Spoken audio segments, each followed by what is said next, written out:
சங்கீதம் திருப்பாடல் 149 அதிகாரத்திலே 4-5 வசனங்கள் வாசியுங்கள்.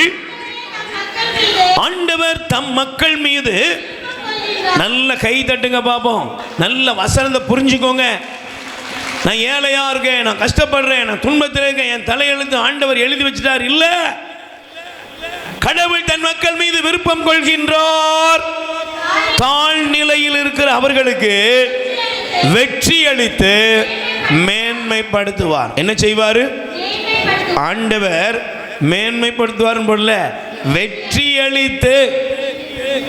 நீ எங்க தோல்வியை கண்டியோ, எங்கே துவண்டு சுருண்டு போய் கிடக்கிறையோ, எங்கே மற்றவங்களால ஏளன பொருளா பார்க்கப்படுகிறாயோ, அந்த இடத்திலே உங்களுக்கு வெற்றியை தந்து ஆண்டவர் என்ன தருவாரு? நல்ல பக்கத்துல கை கொடுத்து சிரிச்சு சொல்லுங்க, சிரித்துக்கிட்டே சொல்லுமா, உனக்கு வெற்றியை அளித்து, உங்களுக்கு வெற்றியை தந்து உங்களை மேன்மைப்படுத்துவார். எப்படி தருவாரு? உங்களுக்கு எல்லாத்துல நீங்க எடுக்கிற முயற்சி எல்லாத்திலையும் ஆண்டவர் என்ன தருவாரு? வெற்றியை கொடுத்து ஆண்டவர் உங்களை மேன்மைப்படுத்துவார். அதனாலதான் 5ஆம் வசனம் சொல்லுது, அவருடைய அன்பர்கள் மேன்மையடைந்து களி கூறுவாராக, மெத்தைகளில் சாய்ந்து மகிழ்ந்து கொண்டாடுவாராக. நீங்க உங்க வாழ்க்கையில எல்லாவற்றிலும் மேன்மை அடைவீர்கள். நீங்க எடுக்கிற எல்லா முயற்சியிலும் மேன்மை அடைவீர்கள். நீங்கள் எடுக்கிற எல்லா காரியத்திலும் ஆண்டவருடைய கரம் உங்க வாழ்க்கையில செயலாற்றும். நீங்க நிச்சயமா நல்லா இருப்பீங்க. கைகளை தட்டி சொல்லுங்க, நிச்சயமாக இயேசுவின் நாமத்தில் நல்லா இருப்பேன்.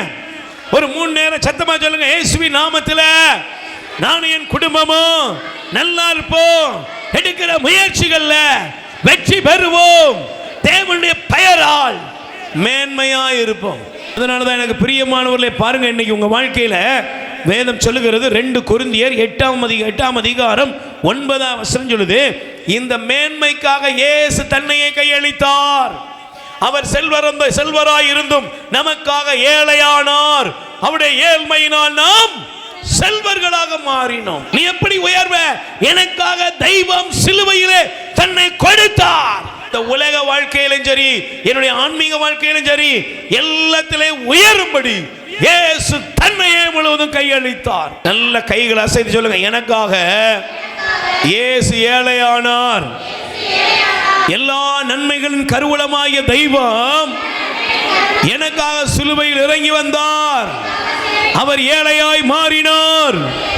அவருடைய ஏழ்மையினால் நாங்கள் செல்வர்களாய் மாறுகிறோம். பக்கத்தில் கை கொடு சொல்லுங்க, நீங்க வருத்தப்படாதீங்க, முகவாட்டமா இருக்காதீங்க, எப்போதும் தரித்திரத்தை பேசாதீங்க, எப்போதும் ஏழ்மையை பேசாதீங்க, கடனை பேசாதீங்க, இழப்புகளை பேசாதீங்க.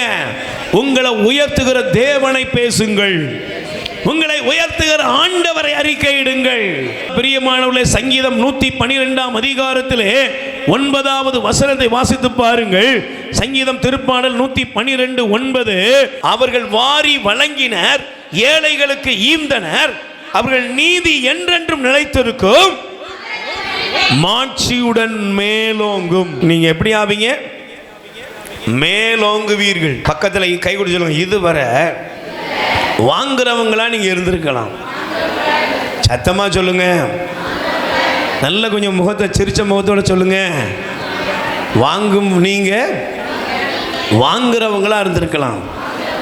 இனிமே கொடுக்கிறவங்களா மாறுவீங்க. எத்தனை பேர் நம்புறீங்க? எப்பா நாங்க வாங்கி தான்ப்பா பழக்கம், அப்படியா? இல்ல, நீங்க கொடுக்கிறவங்க. நீங்க யாரு? மேன்மை. கடவுள் என்ன மேன்மைப்படுத்த நான் யாரா மாறுவேன்? சத்தமா சொல்லுங்க, நான் என்னை ஆண்டவர் உயர்த்த என்னை மேன்மைப்படுத்த நான் யாரா மாறுவேன்? நான் கொடுக்கிறவனா மாறுவேன். உயிர் வாழ உணவளிப்போம். இரக்கத்தின் ஊற்று கத்தோலிக்க தியான இல்லத்திலிருந்து பிள்ளைகளால் கைவிடப்பட்ட வயதான அப்பா அம்மாக்கள் 100 பேருக்கு தினமும் அவர்கள் இருக்கும் இடங்களுக்கு உணவு கொண்டு போய் கொடுக்கப்படுகிறது. அன்புக்குரியவர்களே, உங்கள் பிறந்த நாள், திருமண நாள், உங்கள் இல்ல வைபவங்கள், இறந்தவர் நினைவாக நீங்கள் உணவளித்து உதவி செய்யலாம். உங்கள் அன்பு கரத்தை நீட்டுங்கள். ஆண்டவர் உங்களை ஆசீர்வதிப்பார். எங்கள் முகவரி: இரக்கத்தின் ஊற்று, கத்தோலிக்க தியான இல்லம், புன்னைக்காயல், தூத்துக்குடி மாவட்டம்.